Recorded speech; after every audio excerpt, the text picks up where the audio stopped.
Ça va fonctionner. Bonsoir tout le monde, on se retrouve. Shavua Tov à toutes et à tous. Grâce à Midrashet Yehuda Manito, on a le plaisir d'écouter toutes les 2 semaines le Rav Shmuel Elikan qui nous parle de psychologie et de Torah. Et on continue cette exploration. Bechavod, Rav Elikan. Ah, bah alors, Erev Tov à tous et à toutes. Alors, on continue notre folle histoire du guet de Cliva. On s'était arrêté il y a 2 semaines. On avait raconté cette histoire extraordinaire de, de, de ce jeune homme de la communauté de Mannheim, Rabbi Yitzhak Neuburg. Enfin, Rabbi, il s'appelle Yitzhak Neuburg, Yitzhak Neuburg, fils de Eliezer, qui s'est fiancé et finalement il s'est marié avec Léa Gunshuysen de Bonn. Et on a vu leur histoire, où si ça s'était finalement assez mal terminé, puisque le 8 Elul de la même année, en 1766, ils se sont mariés. Et le soir du mariage, tout s'est bien passé. Et ensuite, le Shabbat Khatan, vendredi soir, le Khatan, il fait une dracha, mais il a beaucoup mangé il n'a pas écouté les conseils du médecin et le lendemain matin, Shabbat matin, on retrouve plus le khatan, il a disparu, il a pris l'argent, la dot et tous les cadeaux de mariage et on l'a retrouvé euh, euh, quelques kilomètres de là, dans une ferme, voilà, en disant qu'il avait peur pour sa peau, qu'il était poursuivi, il avait peur, il pouvait pas rester là-bas. Bon, on le calme, il revient au lieu du mariage à Mannheim et il tombe dans les pommes et quand il revient lui-même, il dit non, mais je peux pas rester là, etc. On le calme, on lui dit voilà, on va finir le Shea Brachot, tout va bien se passer. Et puis à la fin de Shea Brachot, avec ses beaux-parents et sa femme, ils partent en direction de Bonn pour aller vivre là-bas, là où la femme elle vit. Donc ils passent par Mannheim, ils passent par Francfort, ils passent par Bonn. Et une bonne partie des invités, c'était des gens de Francfort aussi, les rabbins de Francfort qui étaient venus, parce que le père du marié, Rabbi Eliezer Neuburg, c'était le Parnasse, le Shamash, le président de la communauté de Mannheim à cette époque, enfin, un des présidents de la communauté de Mannheim, donc un homme important, disons comme ça. Et finalement, ils arrivent là-bas vers Bonn et lui dit non, mais je dois quitter l'Allemagne, il faut que je continue. Il continue au nord. Sa Kala, elle va avec lui. Les beaux-parents, ils s'arrêtent à Bonn, mais il les convainc qu'il faut divorcer, etc. Finalement, ils sont d'accord. Elle reprend sa part, elle reprend sa dot, ils font moitié-moitié sur tout ce qui est une bonne partie aussi. Il donne et il dit, il n'y a pas de problème, prends tout ce que tu veux. Et ils s'en vont à Clèves, ils rencontrent le Rav Israël Lifshitz. Et le Rav Israël Lifshitz, en tant qu'ils veulent divorcer, lui veut partir en Angleterre, elle veut retourner à Bonn avec ses parents. Donc voilà, ils divorcent et tout va bien. Sauf que le père, comme on l'avait déjà dit la dernière fois, il n'est pas content. Il dit non, mon fils, il va revenir, c'est pas possible cette histoire. Mon fils, vous êtes d'accord, il est fou. Comme ça, il a envoyé au rabbin de Francfort et au rabbin de Mannheim et aussi au rabbin de Bonn en disant, vous vous rappelez, le vendredi soir, il a mangé beaucoup trop. Shabbat matin, il a disparu avec tout l'argent. C'est qu'il est fou. Et donc, comme il est fou, c'est le mariage qui l'a rendu fou. Il peut pas donner un guet et il faut annuler ce guet. Voilà l'histoire. C'est ce qu'on avait vu la dernière fois. Et on avait dit qu'on allait voir aujourd'hui les implications halachiques et les discussions qu'il y a eu. Ces discussions ont eu lieu pendant plus d'un an. Tous les rabbins d'Europe, tous, à l'exception d'un seul, un seul notoire, euh, c'est le Gaon de Vilna, qui n'a pas dit son avis sur cette question, mais tous les rabbins ont dit leur avis sur cette question. Ils étaient soit pour le guet, soit contre le guet. Ça a vraiment divisé le judaïsme en Europe, mais il n'y avait pas un rabbin en Europe qui n'avait pas un avis sur cette question-là. Ça veut dire que c'est devenu une question de toutes les communautés. Euh, les rabbins d'Allemagne sud-ouest, disons, en commençant par le Rav Tabel Hess, qui était le rabbin de Mannheim, qui était un grand, grand décisionnaire, il dit, il est choté ou meshuga, il est fou ce garçon-là, ce Itzik de Mannheim, il est fou, Itzik Neuburg, il est fou, et donc son guet est caduc et invalide, et cette jeune femme, elle reste mariée. Puisqu'il a un des signes du Shigaon, il a un des signes de la folie qui est marqué dans le Talmud, à savoir, il n'est pas capable de garder ces choses. On a vu dans le Talmud qu'il y a trois signes de la folie, si vous vous rappelez. On a vu que c'est quelqu'un qui va se promener seul dans la nuit, c'est-à-dire qu'il se met en danger. Quelqu'un qui va dormir dans le cimetière, il a pas d'endroit où aller, il fait des choses un peu irrationnelles, des choses qui sont pas la norme, qui sont contraires à la norme. Et on a vu aussi qu'il avait cette notion-là de déchirer ses habits, que le Rambam traduit par détruire des affaires et est incapable de garder des éléments qui lui appartiennent. C'est incapable de garder une propriété. Il est incapable de garder ses affaires. Dès qu'il a quelque chose, soit il le perd, soit il l'abîme, soit voilà. Il y avait une BD comme ça à l'époque, je crois, Benoît Brisefer, c'est ça? C'est ce jeune, je sais pas si d'entre vous certains connaissent, c'est cet enfant-là qui est incapable de garder quelque chose, tout ce qu'il a, il le casse. C'est-à-dire, ça c'est la définition du shoté dans la halakha, c'est la définition du fou. Vient le Rav Tabelehes et il dit, cette personne-là qui est shoté ou meshuga, c'est quelqu'un qui est incapable de garder quelque chose, il est obligé de le détruire. C'est-à-dire, il ne peut pas garder de l'argent avec lui, l'argent qu'il a, il le redonne à son épouse, enfin son ex-épouse, puisqu'il veut divorcer. Et puis dès qu'il a un peu d'argent, il le garde, mais il s'enfuit avec. Enfin, pour lui, ça correspond à cette catégorie-là. Bon, il y a d'autres rabbins qui vont lui dire non, ça va pas. Mais le Ravès, il va écrire une lettre au rabbin de Francfort, à la communauté de Francfort. Mais à Francfort, il y a un rabbin, c'est le rabbi Avram Abish de Lissa. Et il a écrit un livre très connu qui s'appelle le Birkat Avraham. Birkat Avraham, c'est un livre très très intéressant. Bon, et il y a une grande discussion quant à savoir combien Rabbi Avraham Abish de Lissa il était vraiment impliqué dans ces histoires-là, mais lui, il a demandé, il a reçu une lettre du Rav Tabelahes qui dit, voilà, quand il y aura le grand Yérid, il y aura le grand marché à Francfort, tu vas dire à tout le monde, annoncer à voix haute, avec un haut-parleur, enfin à l'époque il n'y avait pas forcément de haut-parleur, hein, c'était comme ça, on faisait comme ça avec les mains, et on annonçait ou on écrivait sur un grand papier, on a encore ces écrits-là, tu vas dire, cette femme-là, elle est mariée. C'est-à-dire la fille Léa Gunzhausen de la communauté de Bonn est toujours mariée à Yaakov Neuburg de Mannheim. Voilà, et elle n'est pas considérée comme divorcée. Bien que le Rav Lifshitz ait écrit un get, ce get est caduque. Et donc, les rabbinim de Francfort, ils l'ont fait, ils ont écouté le Ravès, c'était un rabbin local, un grand décisionnaire qui vient, qui leur demande, et puis ils sont d'accord. Et ils ont écrit en parallèle une lettre au Rav Lifshitz de Clèves, en lui disant, cette femme-là, elle est chétiche, elle est mariée, et le Ravès a raison, il est fou. Voilà, on annonce de manière publique que le get est annulé, nul et caduc. Et bon, les rabbins de Francfort, ils disent quand même, on va pas quand même l'annoncer sur le marché public, tous les juifs viennent à Francfort. Sur l'annulation des Guérouchines, c'est pas quelque chose on a besoin d'annoncer. Mais on écrit au Rav Lifshitz, voilà, et on est d'accord avec le Ravès. Mais ils vont pas en faire tout un plat. Le Rav Lifshitz, il répond au rabbin de Francfort. Il dit non, mais le guet, il est caché. Je me suis assis avec cet homme et cette femme pendant 3 heures. Et j'ai fait venir des témoins de la ville qui les ont vus. Donc il raconte qu'il était à Clèves. Et Clèves, c'est une petite ville. Encore aujourd'hui, c'est une petite ville qui est à la frontière entre l'Allemagne et la Hollande, pas loin. Clèves. Et il dit voilà, on a vu ces gens pendant 3 heures. 3 heures, je me suis assis avec eux. Il n'y a pas d'acte de folie. Et on lui écrit au rabbin Lifshitz, oui, mais vous savez, pendant le Shabbat, c'est ça qui s'est passé. Il a pris les affaires Shabbat matin, il a fait contre la halakha, alors qu'il connaît très bien la halakha. Il a fait une dracha, d'ailleurs, vendredi soir, il a fait une dracha au mariage. C'est quelqu'un, c'est Talmid Chacham, il connaît. Il n'y a pas de raison que Shabbat matin, il transgresse le Shabbat et qu'il prenne la dot et tous les cadeaux et qu'il s'en aille. Et le Rav Lifshitz, il dit, ah, mais je ne savais pas ça. Je ne le savais pas, mais quand bien même je le savais, au moment du guet, il parlait de manière normale. Il n'y avait pas de raison de penser qu'il était fou, d'une quelconque manière. Et donc vient ici une discussion très très intéressante qui va prendre plusieurs euh, générations, on va dire, à être résolue, et c'est pas sûr qu'elle est encore vraiment résolue. Alors on va expliquer les différents aspects. Et c'est là que la discussion devient fascinante, parce qu'on a une discussion halachique qui va essayer de nous dire qu'est-ce que la folie? Qu'est-ce que finalement quelqu'un qui sort de la norme, mais d'un autre côté, il a l'air tout à fait normal. Et il fonctionne comme quelqu'un normal, il y a rien de pathologique dans son comportement, mais d'un autre côté, il y a quand même des éléments qu'on ne peut pas expliquer. Mais lui, il arrive à les expliquer. Mais les autres, ils n'arrivent pas à l'expliquer. Est-ce que ça constitue la folie ou pas? Vous comprenez? Donc c'est ça la question finalement. Est-ce que moi, quand je fais quelque chose que je ne peux pas expliquer aux autres, mais moi j'ai ma propre explication intérieure. Lui, il sait, il dit je suis pas bien en Allemagne, on me poursuit, je me sens pas bien, j'entends des voix que je suis poursuivi, d'accord? Mais quand il vient en parler de manière, il vient dire aux autres, les autres ils comprennent pas, ils comprennent pas. Il dit mais il y a rien, il y a personne qui te veut du mal. Et il y en a qui vont dire peut-être qu'il avait vraiment des gens à qui il devait de l'argent, ou on ne sait pas, peut-être que c'était vraiment des anxiétés, des angoisses qu'il avait, et peut-être que c'était pas quelque chose de rationnel.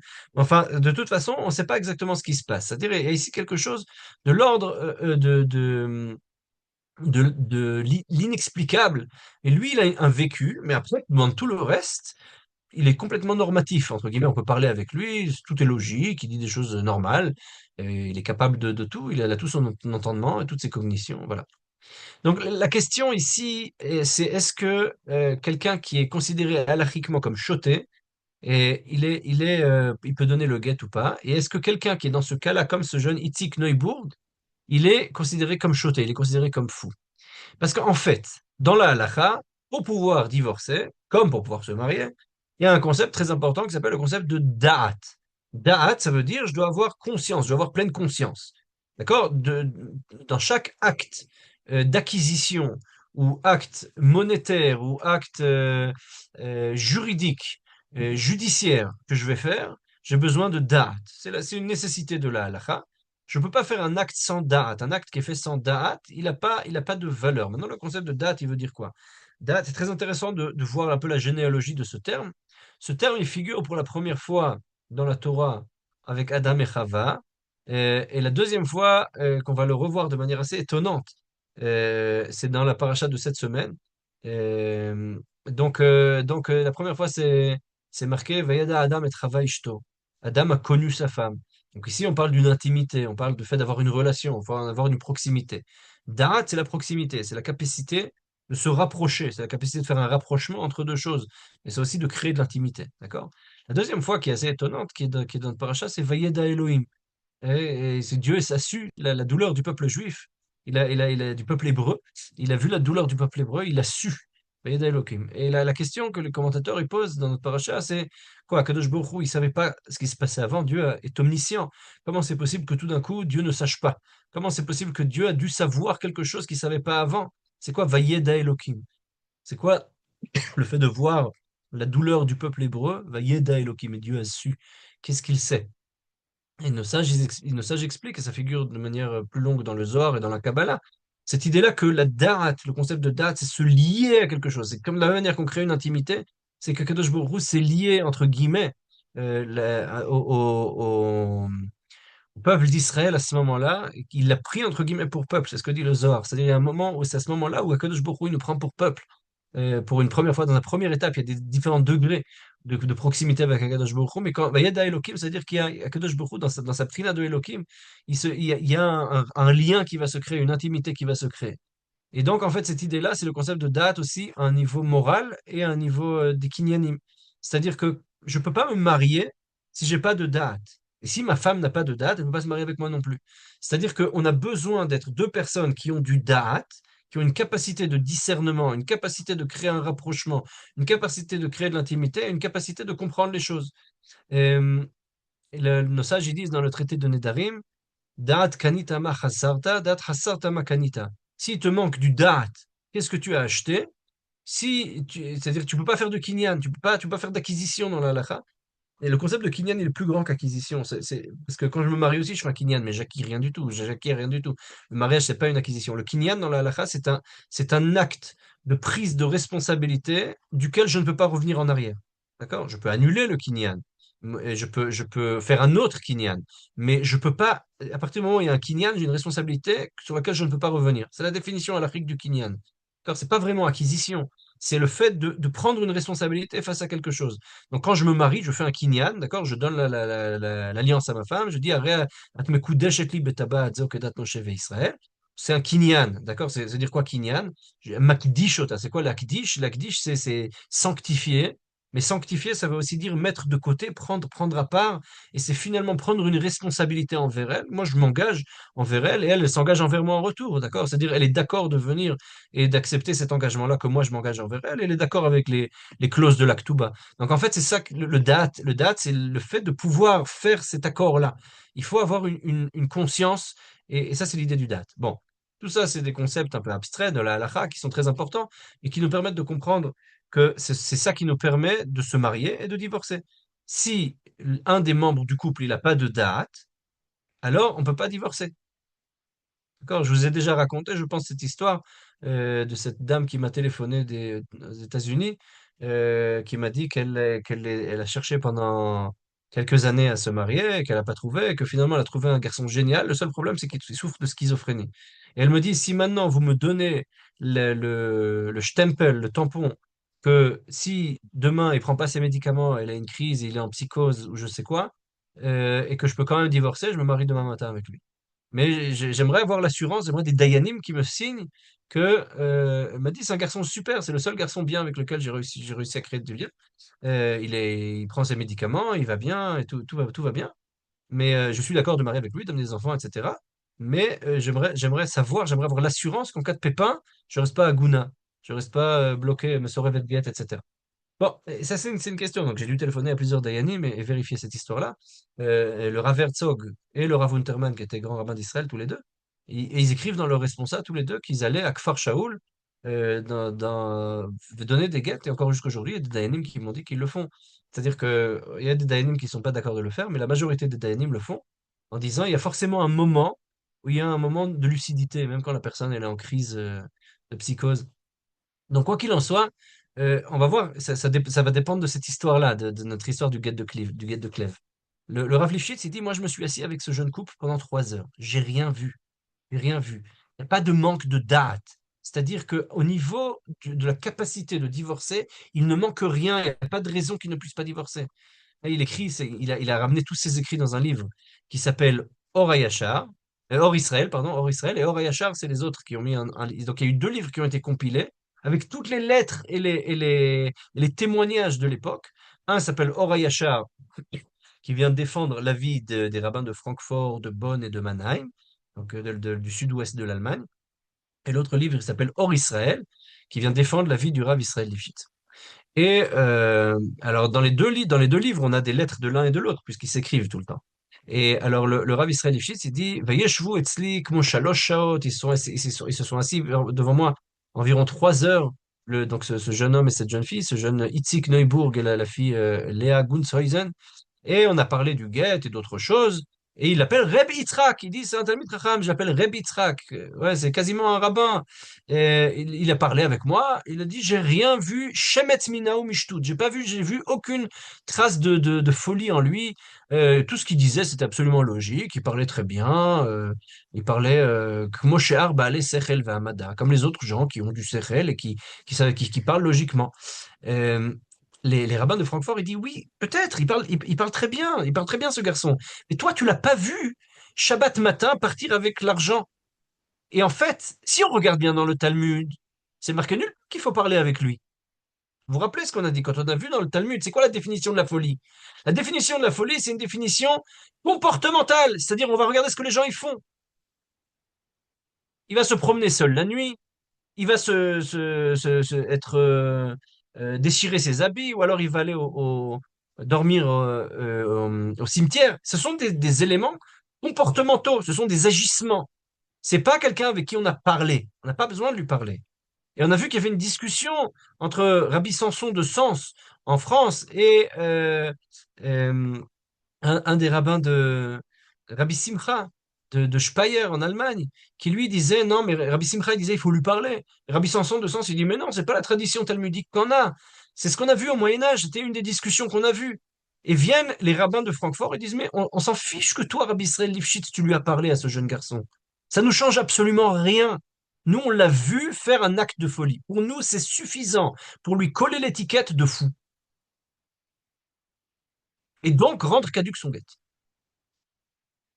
Maintenant, c'est une discussion qui est intéressante parce que c'est pas juste c'est une discussion qui est théorique, mais elle a des implications sur qu'est-ce que ça veut dire, qu'est-ce que c'est la folie de manière générale, qu'est-ce que c'est, comment on va définir alachiquement et quelles sont les retombées.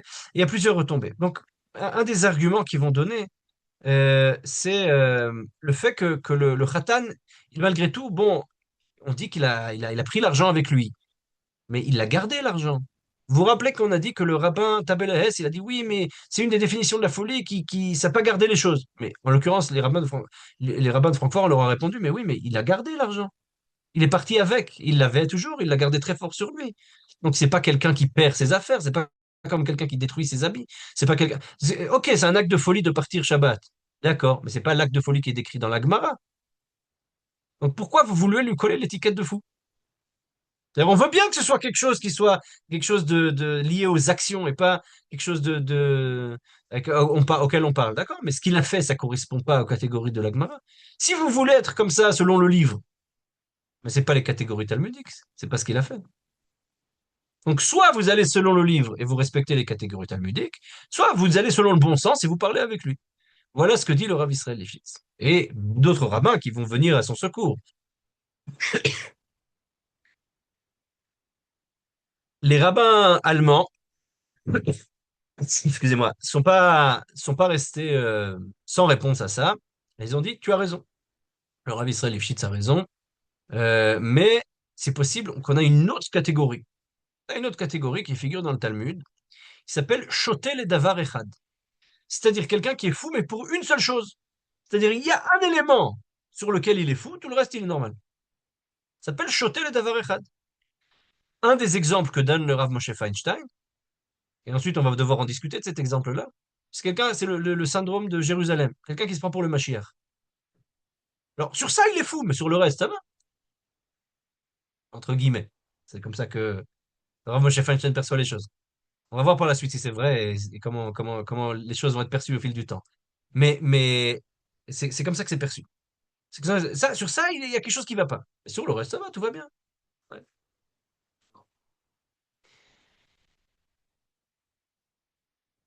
L'idée des rabbins de Francfort, c'était que le khatan, avant le mariage, il a fait des choses qui n'étaient pas logiques. Les gens l'ont vu qu'il était un peu sombre. Ils ont vu qu'il a mangé beaucoup la veille de Shabbat alors que le médecin lui a dit de pas beaucoup manger. Et ils ont amené comme preuve une responsable de Marie Weil. Marie Weil, c'était un rabbin allemand, Rabbi Yaakov, fils de Yehuda Weil, connu comme le Mahariv, qui a vécu en Allemagne dans la première moitié du XVe siècle. Euh, L'historien Heinrich Gretz soutient qu'il est décédé en 1456, mais il n'a pas vraiment de preuves là-dessus. Mais enfin voilà, vous savez plus ou moins le situer dans l'histoire. C'est un des grands décisionnaires qui est cité par le Réma. C'est une des bases de la tradition ashkénaze, si vous voulez. C'est lui qui ramène aussi beaucoup des usages en ashkénaze. Et lui, en Allemagne. Et lui, il écrit un responsum assez intéressant, dans lequel il dit que on n'a pas de possibilité de définir si une personne elle est folle ou non en lui parlant. C'est pas comme ça qu'on définit les choses, puisque Chazal, nos sages, ont dit trois critères, comme on a dit. Donc il faut aller by the book, il faut aller en suivant les critères talmudiques. Bon, d'accord. Alors il dit, même si la personne, elle parle normalement, s'il y a des signes qui nous indiquent qu'il est fou, alors il est fou. Et donc, on n'a pas besoin de lui parler, il suffit de voir son comportement. Et quelqu'un qui agit de manière illogique, de telle sorte qu'il n'arrive pas à expliquer son comportement et qu'il n'y a aucune raison à son comportement, dit le Marivail, c'est suffisant pour le considérer comme choté, puisque le Talmud, les exemples qu'il nous donne, ce ne sont que des exemples et pas des catégories streignantes.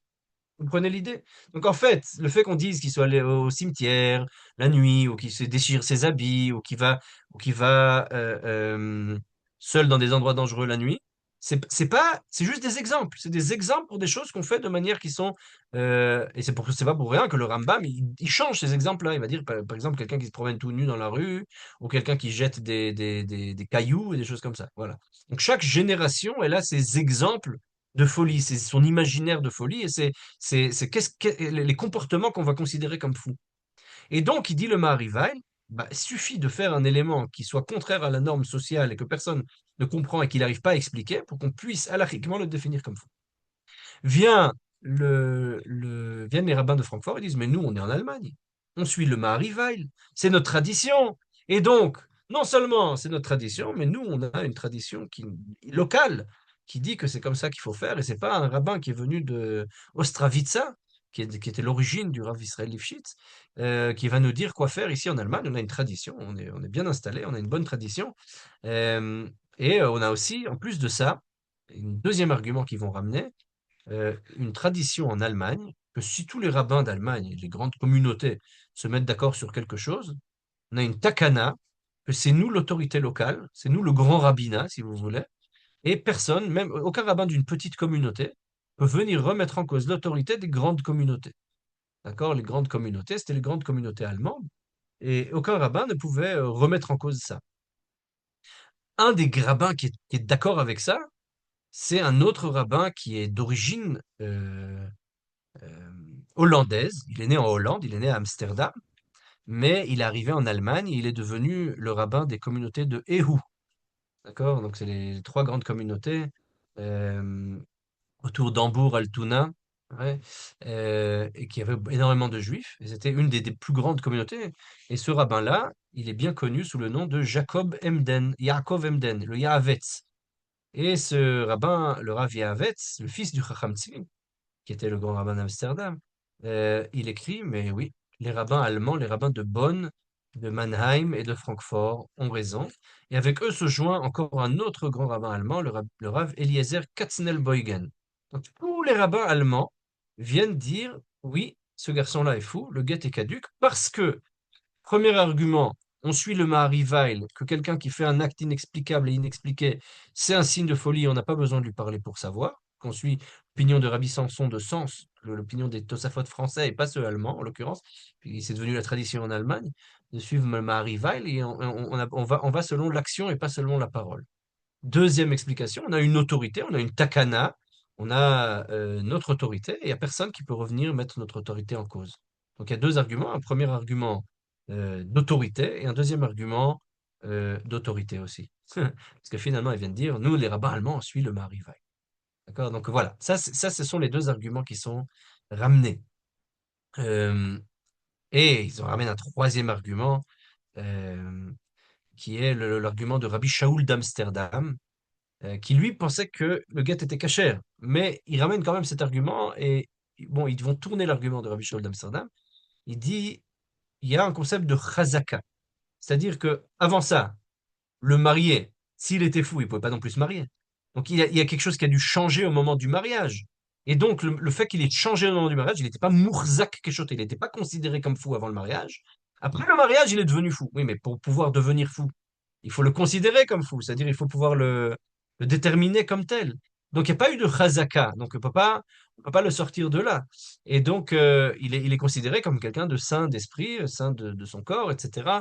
Il n'y a pas de raison de penser qu'il y avait un quelconque problème. Et les rabbins allemands, ils ont dit oui, d'accord, il n'est pas mourzak choté, mais il est quand même choté le davar echad. On n'a pas besoin de chazaka, on n'a pas besoin de considérer la personne comme folle pour pouvoir dire qu'elle est chotée pour cette chose-là. Mais elle est chotée pour le fait de se divorcer.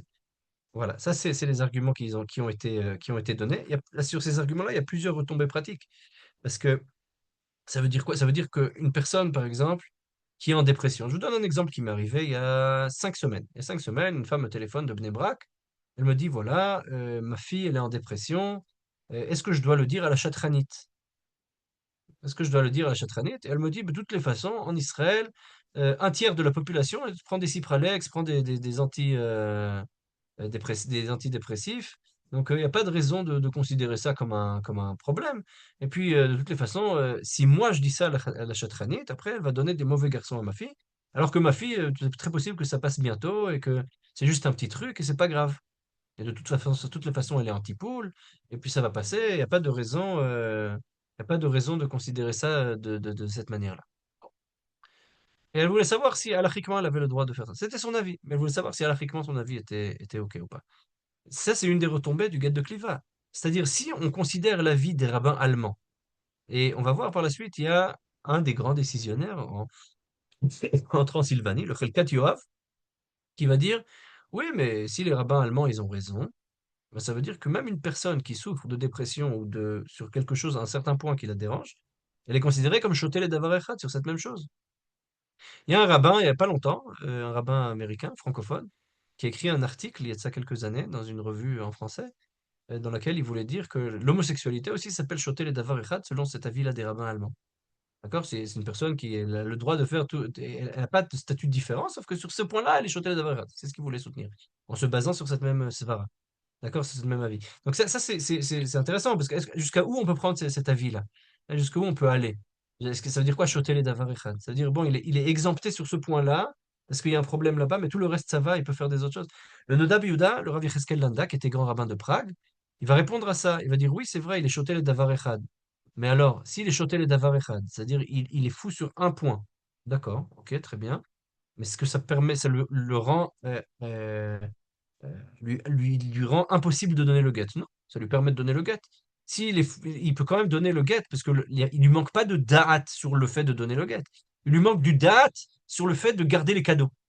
Mais garder les cadeaux, c'est pas donner le get. Et donc, du coup, il n'y a pas de problème. Voilà c'est comment le rabbin de Prague, qui était la grande autorité à l'époque, c'était le grand rabbin, le rabbin de Prague, et il était aussi le plus âgé de tous les rabbins. Et donc, quand il écrit ça, ça avait fait un tollé parce que les rabbins allemands ont dit non seulement tu outrepasses la takana de notre autorité en Allemagne en venant de Prague, qui était de l'Austro-Hongrie, et tu viens nous dire ce qu'on doit faire et pas faire, alors que l'Austro-Hongrie n'est pas l'Allemagne. Ça, c'est première des choses. Et deuxième des choses, toi, à Prague, tu ne comprends pas ce qui se passe chez nous et tu connais pas l'histoire. De quoi tu viens te mêler? Voilà, de quoi je me mêle, entre guillemets. Ouais, c'est ce que les rabbins de Francfort répondent au Noda Biyuda. Et le Noda Biyuda s'énerve contre eux en leur disant, mais vous n'avez pas honte, on parle de halakha ici, ça n'a rien à voir avec des questions d'autorité. Vous mélangez tout. Il ne faut pas mélanger l'autorité et la halakha. Et évidemment, ça a créé des histoires, à tel point que les rabbins de Francfort ont fait un kherem, qui est valable jusqu'aujourd'hui. Il n'a toujours pas été annulé. Alors sachez-le, si vous êtes descendant de la famille Landau, du Noda Biyuda, vous ne pouvez pas être rabbin à Prague. À Francfort, pardon, à Francfort. Voilà. Les rabbins de Francfort ont fait un kherem contre la famille Landau. Pour eux, pour toutes les générations futures, je crois que c'est un élément c'est la seule fois dans toute l'histoire juive qu'on a un truc pareil, où il y a toute une génération. C'est pas seulement le Noda Beyouda et son fils, parce que le Rav Shmuel Landa, qui était le fils du Rav Yecheskel Landa, donc le Noda Beyouda, il a aussi donné son avis en suivant, pour défendre un peu son père. Il a continué, une fois que son père est décédé, il a continué son père est décédé en milieu de fin 1766, début 1767, et le débat a continué jusqu'à la fin de l'année 1767. Donc, ça a créé des grands débats, et la communauté de Francfort fait un kherem sur toute la famille Landau jusqu'à la fin des temps, qu'il ne puisse pas être rabbin à Francfort. Voilà. Je crois que c'est un cas unique dans l'histoire, où il y a une famille entière euh, qui est de telle sorte. On me pose la question, est-ce que le Sefer Ora Yachar ne valide pas le get? Alors c'est la question, est-ce que dans les deux livres, on a des lettres qui vont dans un sens et dans l'autre. Théoriquement, le Sefer, il y a deux livres, Or Israël et Or Yachar, comme dit. Or Israël, c'est celui du Rav Israël Lifshitz, et Or Yachar, c'est celui qui vient reprendre les rabbins allemands. Mais dans les deux livres, on a les réponses des uns et des autres. Donc, on a des lettres qui vont dans un sens et des lettres qui vont dans l'autre. On a aussi un ajout à la fin du livre Shahagat Aryeh, du rabbin de Metz, le Rav Ariel Ginsberg. Et on a aussi dans les Drushet Tzlach, le Noda Biyuda, il a écrit des drushim, il a écrit des sermons qu'il a dit à la synagogue, qui s'appelle Drushet Atziyun le Nefesh Chaya. Dans le Drush Kafret, le Drush 28, il est entièrement consacré à cette histoire-là. Et voilà, donc on a tous ces livres-là et encore toute une littérature autour de ça. Euh, Il y a un livre d'un Dayan qui vient de recevoir il n'y a pas longtemps, là, il y a quelques jours, un prix, le prix Golda Katz. Alors, il s'appelle le Rav Uriel Lavi, qui était Dayan à Tzfat, à Safen. Et il a écrit un livre qui s'appelle Ateret Devora, déjà en 3 volumes ou 4 volumes. Et dans le deuxième volume, je crois, il a un siman entier de plus de 30 pages où il parle du guet de Cliva et des retombées pratiques de ce guet de Clèves. Quelles sont les retombées halachiques? Il y a énormément de retombées halachiques dans ce guet-là. Mais finalement, on voit que c'est une discussion qui est très intéressante parce que c'est une discussion qui mêle à la fois l'autorité. D'accord? Et quelle est l'autorité rabbinique qui est en place? Des questions d'ego aussi, des questions d'autorité rabbinique. Et le, le, euh, la question de la folie. Alors, on pose la question, est-ce que c'est un cas de folie ou pas? C'est-à-dire, et là, ouais, il y a deux questions. La question des tribunaux, est-ce qu'un tribunal peut annuler un autre tribunal? Et la question du statut, est-ce qu'il est considéré comme fou ou non? Alors, le tribunal, il peut pas annuler un autre tribunal. C'est une grande question, hein, mais il y a un réma. Le réma, Rav Moshe Isserles, il écrit dans Choshen Mishpat, dans les lois qui sont liées au guet, enfin au chosim de manière générale, au contrat, et il revient dans Eben Haezer aussi dans les lois qui sont liées au guet, en disant qu'une fois un guet a été prononcé, aucun autre tribunal n'a le droit de venir l'annuler. D'accord? Ça, c'est la première des choses. La deuxième des choses, c'est que l'autorité des rabbins locaux, excusez-moi, l'autorité des rabbins locaux, qui ont eu une takana qui les rendait comme le grand tribunal local. Par exemple, à Francfort, il y avait ce takana-là de Francfort des Main qui se sont fait, ils avaient écrit déjà plusieurs années auparavant des takanotes selon lesquelles ils ont le droit, ils ont un mahamad particulier, ils ont un statut particulier. Alors, aujourd'hui, si vous lisez par exemple dans les statuts du grand tribunal de Jérusalem, le Beth Din Hagadol de Jérusalem, ils disent que leur autorité, ils l'ont apprise, c'est les mêmes, c'est de la Takana de Francfort. C'est-à-dire le fait que l'autorité aujourd'hui du grand tribunal de Jérusalem, elle provient du fait qu'elle s'autorise cette autorité-là et qu'ils ont fait signer tous les rabbins, de la même manière qu'à Francfort, il l'avait fait en l'année, c'était en 1648, et il l'avait fait à 3 fois. Il avait réitéré cet accord-là pour dire, voilà, on est la grande autorité, on est le grand tribunal, etc. Donc on voit ici qu'il y a quelque chose aussi de l'ordre de la question du tribunal. Est-ce qu'un tribunal peut annuler ce qu'un autre tribunal dit? En l'occurrence, le tribunal de Francfort dit, nous, on a une takana qui a été signée par la majorité des rabbins d'Allemagne, qui dit que finalement, nous, on a l'autorité et de tout, euh, et tout cela. Est-ce qu'on peut faire quelque chose aujourd'hui pour un tribunal qui établit un kherem avi? Réponse non. Ça n'existe plus des kherem avi. Ça n'a jamais existé dans toute l'histoire juive. Je crois que c'est un cas unique. Et c'est pas un tribunal qui a fait le kherem, c'est la communauté de Francfort qui a fait contre, de manière nominale, contre la famille du Nodab Yehuda, la famille Landau. Est-ce que la position du rabbin hollandais était importante? Je ne sais pas de quel rabbin hollandais vous voulez parler, sûrement de Rabbi Shaul d'Amsterdam. Oui, il a aussi été important, autant que les autres, c'est-à-dire tous les rabbins se sont liés à ça. Et c'était très compliqué parce que pendant un an, dans toutes les synagogues, on attendait quel était le psaque, si oui, si non. Et chaque semaine, il y avait des affiches qui étaient collées, Carouse.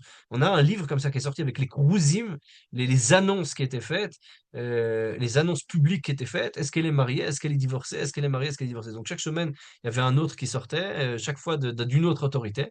Et donc voilà, les rabbins de Francfort, ils disaient que si le mari était resté en Angleterre, alors la femme, elle serait restée jusqu'à la fin de sa vie à Gouna. Et selon le rabbin de Clèves, le rabbin Lipschitz, qui a fait le guet, elle aurait pu se marier avec n'importe qui. Donc voilà, il y a aussi cette question-là. Est-ce que on a un kherem de Rabbeinu Tam qui dit que quiconque vient mettre en cause un guet et créer une situation de Haguna, alors son autorité, elle s'annule. Donc c'est un kherem de Rabbeinu Tam. Et le Nodab Yehuda, il dit ça. Il dit, ouais, mais vous, les rabbins de Francfort, en remettant en cause le guet, vous avez créé une situation de Haguna et vous êtes allé contre l'autorité de Rabbeinu Tam et contre une tradition qui est pluricentenaire déjà, de ne pas remettre en cause un guet qui est fixé dans le Réma, etc. Comme on l'a dit, donc on n'a pas le droit de l'otzi la'azal guet, on n'a pas le droit de remettre en cause un guet. Donc voilà. Donc, c'est cette question-là, le professeur Shmuel Feiner, comme je l'ai dit la dernière fois, il pense que c'est ça qui a causé la Haskalah. Et en fait, à cette époque-là, il y a énormément d'utilisation de Kherem à tort et à travers, ce qui va causer notamment que Mendelssohn, il va demander l'annulation du Kherem. Le Kherem, en fait, c'est l'autorité rabbinique. Mais comme cette autorité rabbinique-là, elle va prendre elle va être utilisée à tort et à travers, alors finalement, elle va être annulée, et c'est ça qui va créer finalement, et c'est ce que soutient le professeur Schmalfeiner, le début de la Scala. Bon, si on revient à nos questions de folie et à ce cas-là, alors est-ce qu'il était fou ce jeune garçon? Est-ce qu'il n'était pas fou? Comment on le considère? Quelles sont les retombées de cela? Ouais, qu'est-ce qui va arriver? Alors, à cause de cette grande dispute, la Kehila de Francfort, elle a dit que toute personne qui était pour ce guet ne pourra pas être rabbin, on l'a déjà dit, et il y avait cette fameuse histoire, je vous l'ai dit aussi la dernière fois, le Rav Pinchas Horowitz, l'auteur du Hafla, lui, il voulait aussi écrire que le guet était valide, et plusieurs fois, il a essayé d'écrire, et chaque fois, il y a son encre qui est tombée sur la feuille, il n'a pas réussi à écrire, et finalement, quand le rabbin Avraham Eibish, il est décédé, alors la communauté a cherché un rabbin qui était prestigieux, qui n'avait pas écrit pour permettre le guet, et ils ont trouvé ce rabbin-là, le Rav Pinchas Horowitz, l'auteur du Hafla, qui était un des maîtres du Khatam Sofer aussi. Et donc, même si, bien qu'il pensait que le guet était cachère, il a quand même été pris dans la communauté, parce qu'il n'y a pas de kherem contre lui, puisqu'il n'a pas écrit pour supporter le guet. Donc voilà, ça c'est une des histoires. Euh, mais surtout, ce qui s'est passé, c'est que juste après ça, il y a eu la grande dispute entre le Rav Yonatan Eibeshitz et le Rav Yaakov Ben Tzvi Emden, le Yahavet. Et le Yahavetz a accusé Rav Yonatan Abeschitz de Shabtaout, de sabbataïsme. Et c'était le début de nombreuses histoires. Ensuite, après le sabbataïsme, il y a eu le franquisme, ensuite, etc., la Scala. Et finalement, c'était le début de la fin de l'autorité rabbinique acceptée par tous, si vous voulez. Il va venir plus tard un des grands rabbins allemands, le Rav Ettlinger, et il va écrire, ben, finalement, euh, on a pour la première fois, c'est ce qu'il écrit dans ses responsables à Binyan Zion, Siman Samervav, il va dire, on a des gens en Allemagne qui ne font pas Shabbat, mais qui sont quand même religieux. Ils appartiennent à la communauté, mais ils font plus Shabbat. Et ça a commencé seulement à partir de ce guet de Clèves. Donc le guet de Clèves, c'était un tournant dans l'histoire juive. C'est un tournant qui a eu plusieurs aspects. C'était le début de nombreux autres pulmusim, de nombreux autres débats houleux. Voilà, c'était un tournant dans l'histoire juive. Mais c'était surtout une grande question. Est-ce que quelqu'un qui souffre de schizophrénie, il peut être témoin d'un mariage? C'est ça la question. D'accord? Est-ce que quelqu'un qui souffre, qui est en souffrance euh, psychique, mais il prend des médicaments, par exemple, et à ce moment-là, il se sent bien. Il y a un moment où tout d'un coup, il a eu une état de psychose, comme ce jeune garçon qui, à un moment, il a pris ses affaires et il est parti. Est-ce qu'on le considère comme fou pour autant ou pas? L'avis qui a été retenu, si vous voulez, c'est pas celui des rabbins de Francfort. L'avis de la majorité des rabbins, c'est la majorité des décisionnaires, si vous voulez. C'est Rabbi Shaul d'Amsterdam, c'est euh, le Shah Gatarieh, c'est tous les rabbins qu'il y avait à l'époque, les grands rabbins de l'époque, qui ont participé à ce débat-là. Ils ont tous dit oui, mais ce jeune garçon-là, finalement, il peut divorcer de la même manière qu'il peut se marier. Il n'y a pas de différence entre lui et n'importe quel autre rabbin. C'est ce que dit aussi n'importe quelle autre personne qui a du date. C'est ce que dit notamment le Rav Yechezkel Landa, le Rabbi Yehuda, euh, le Rav David Tabel Melissa, euh, qui était un des Raché Yeshivot en Pologne, le Rav David Frankel, qui est l'auteur du Korban Haïda, le Rabbi Shlomo de Chelm, l'auteur du Markevet HaMishneh, Rabbi Elchanan Ashkenazi, l'auteur du Sidrei Tahara, tous les grands décisionnaires de l'époque, tous, à l'exception d'un qui ne parle pas, c'est le Gaon de Vilna, comme dit, mais tous les grands décisionnaires de l'époque, tous s'expriment en faveur du guet, en disant ce guet, il est bon. Et finalement, je vous ai dit la dernière fois qu'il y a eu deux fins de l'histoire. Une des fins de l'histoire, c'était que il a continué sa vie ensuite en Angleterre et il s'est remarié. On ne sait pas ce qui s'est passé, mais elle s'est jamais remariée. Et l'autre fin qui est racontée dans certains livres, c'est que il est revenu du fait de la pression de son père en Allemagne. Il s'est remarié avec elle, mais ils ont fait le mariage sans les brachot parce qu'ils s'étaient déjà mariés. Et puis voilà, ils ont fini ensemble et heureux avec des nombreux, voilà, comme on dit les contes de fées, voilà. Tout est bien qui finit bien. Et ils eurent de nombreux enfants et vécurent heureux de nombreuses années. Voilà, c'est ça. Donc, bon, la question, c'est qu'est-ce qui s'est vraiment passé? On ne sait pas. Mais ce qu'on sait, c'est que les retombées pratiques de cette question-là, elles ont été très importantes.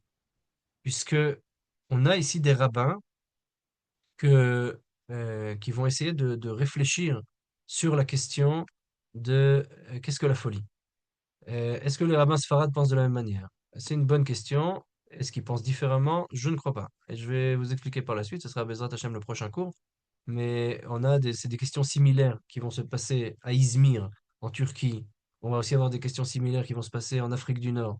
On va aussi avoir des questions similaires qui vont se passer en Irak. Et on va voir comment les rabbins y répondent.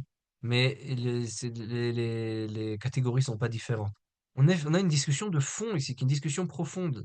Et en fait, ce cas, si vous voulez, c'est un cas d'examen, un cas d'épreuve qui va nous permettre de comprendre qu'est-ce que c'est la folie. On avait une discussion talmudique. La discussion talmudique, la définition talmudique, c'est une définition comportementale.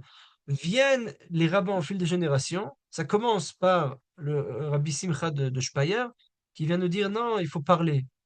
Mais ensuite vient le Mahari Weil, il dit non, mais il a raison, Rabbi Samson de Sens, il faut pas lui parler, il faut regarder les actions et si elles sont faites de manière folle ou non. Donc on a une discussion jusqu'au XVe siècle quant à savoir si les catégories talmudiques, il faut les renouveler ou pas, de quelle manière il faut les adapter à ce qu'on connaît.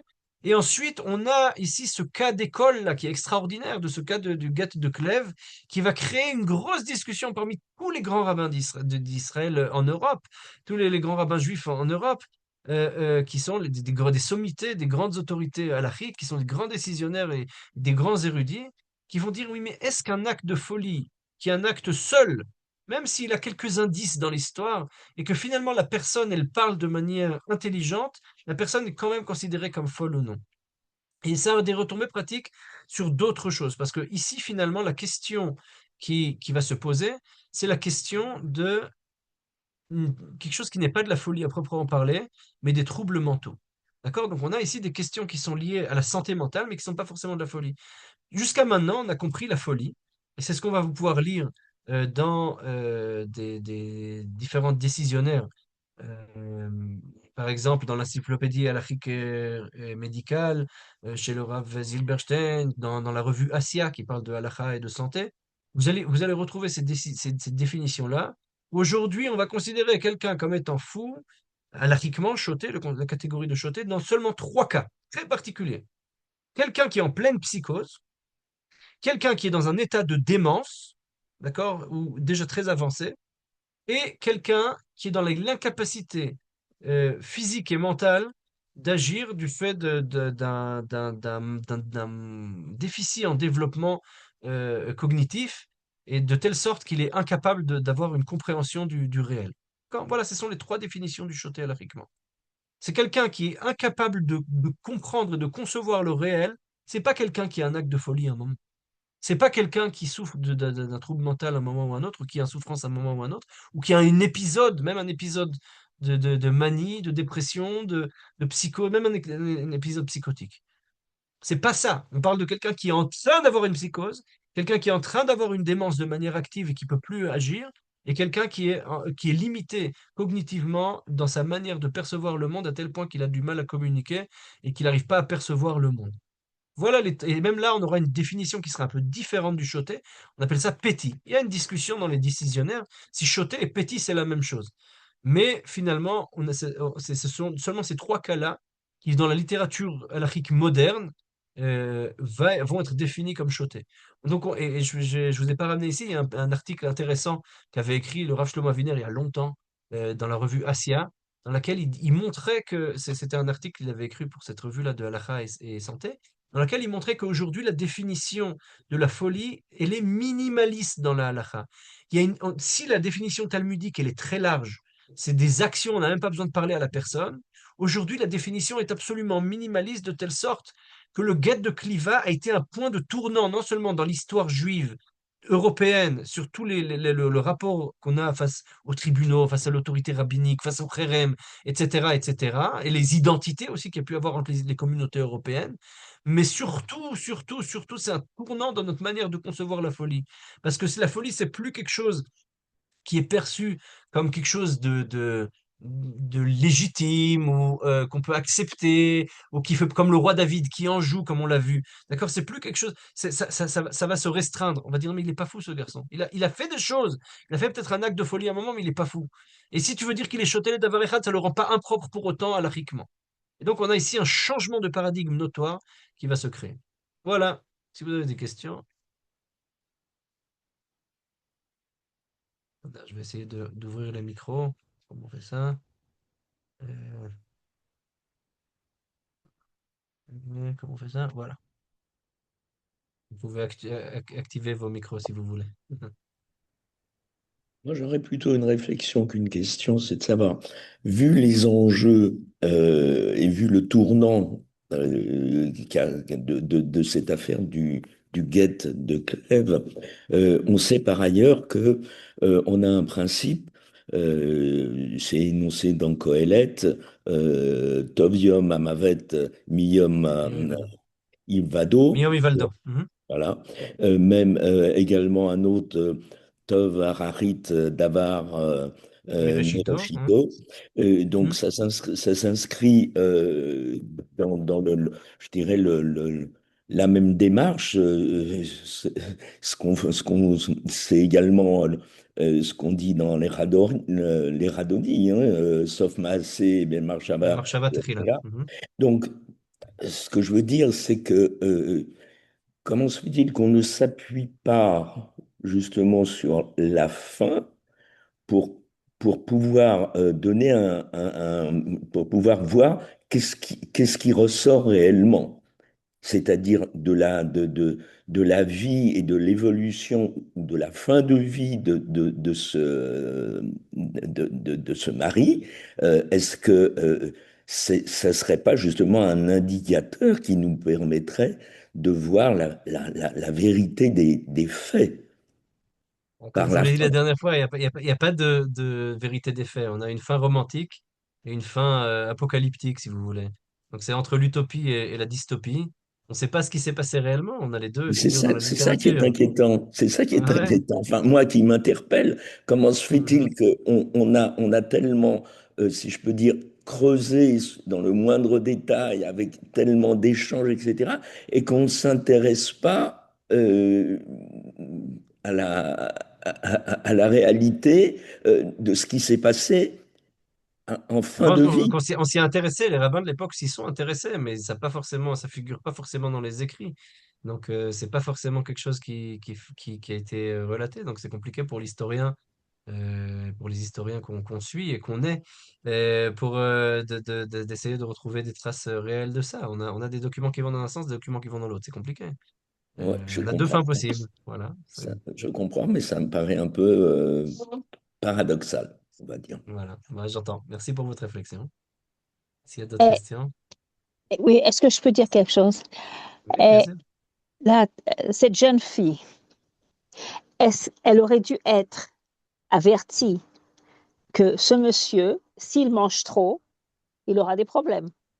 Ah, mais on savait pas, personne ne savait. Non, mais peut-être que son médecin lui a dit de ne pas trop manger. Le médecin, il dit à tout le monde de pas manger. Moi, j'étais à la yeshiva, un jour, je me sentais pas bien, je suis allé voir le médecin, il m'a dit, tu manges trop de chocolat. Bon, c'est bien. Ah non, Et non, mais il devait y avoir quelque chose. Et si vraiment la fille avait su avant, alors ce qu'elle aurait pu elle aurait savoir. peut-être, elle aurait C'est- pu, c'est- ça aurait été un écart à out Peut-être, s'il y peut-être avait un pas. problème. C'est S'il y pas avait... évident. Encore une fois, c'est comme cette femme qui m'a téléphoné de Bnebrak, qui me dit, moi, est-ce que j'ai besoin de dire que ma fille, elle souffre d'anxiété et de dépression? C'est une dépression qui va passer. C'est pas grave, c'est un épisode. Et de toute façon, tout le monde est C'est pas sous toujours comme ça. antidépresseurs. Je vous Ben, ai je dit, suis d'accord, heureusement, c'est pas toujours comme ça. C'est ce que je lui ai dit aussi, mais c'est la question qu'elle a posée. ouais, Donc, heureusement qu'il la est, Vahimina, la question, elle est bonne, entre guillemets. On ne sait pas ce qui peut se passer. Chacun il vit les euh, choses de manière différente. heureusement qu'il est pas resté en Angleterre parce qu'il y a eu suffisamment de problèmes là-bas, dans les milieux halachiques.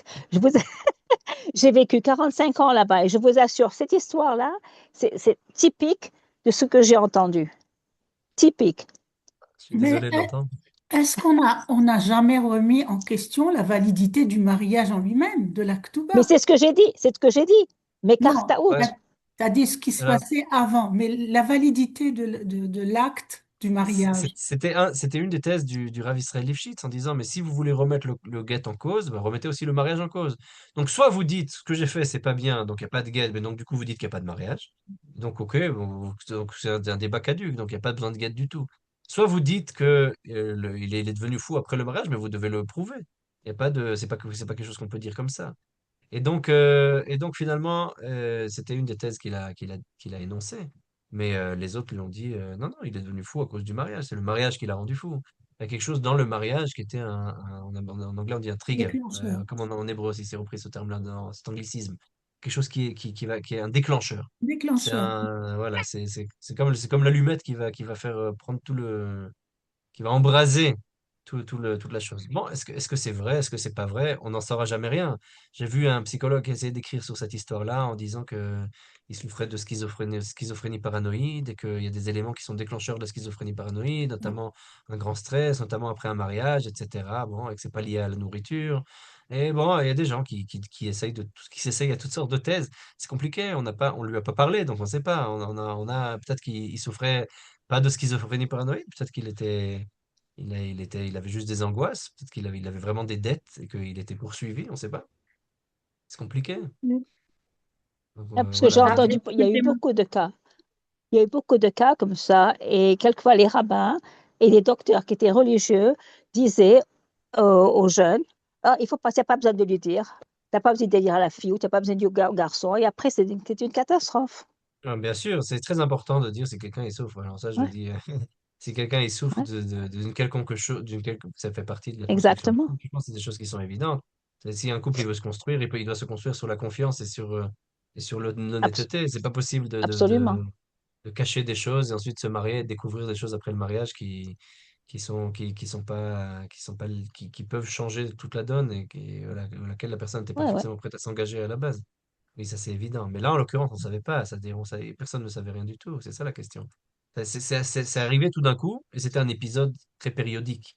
Et donc, c'est ça la question qui va se poser. Et en fait, elle ouvre la question sur toute la santé mentale de manière générale. Bon, j'espère qu'on va encore pouvoir étudier ça les prochaines fois ouais, et voir aussi d'autres sources. Mais je vous dis déjà que certains vont se baser sur ça pour dire même une personne qui a souffert une fois d'une dépression, par exemple eh ben, c'est suffisant pour la considérer comme impropre au témoignage, pas être témoin ouais. d'un mariage, etc. Donc c'est C'est intéressant de voir. fascinant, c'est fascinant. Voilà. Ouais. En tout cas, on participe ici, si je résume ce qu'on a vu, on participe ici à un grand changement de paradigme de ce qu'on a vu dans le Talmud et au Moyen Âge. Voilà, Sur une note plus légère, il y a au XVIIe siècle, il y a une auteure Madame de Lafayette, qui a écrit La princesse de Clèves. tout à fait. C'est bien de Ok. le rappeler. Merci beaucoup. Super. Bon, s'il n'y a pas d'autres questions, alors merci beaucoup à tous. Merci beaucoup, Shavuot Tov. תודה Shabbat, רבה, שבוע טוב.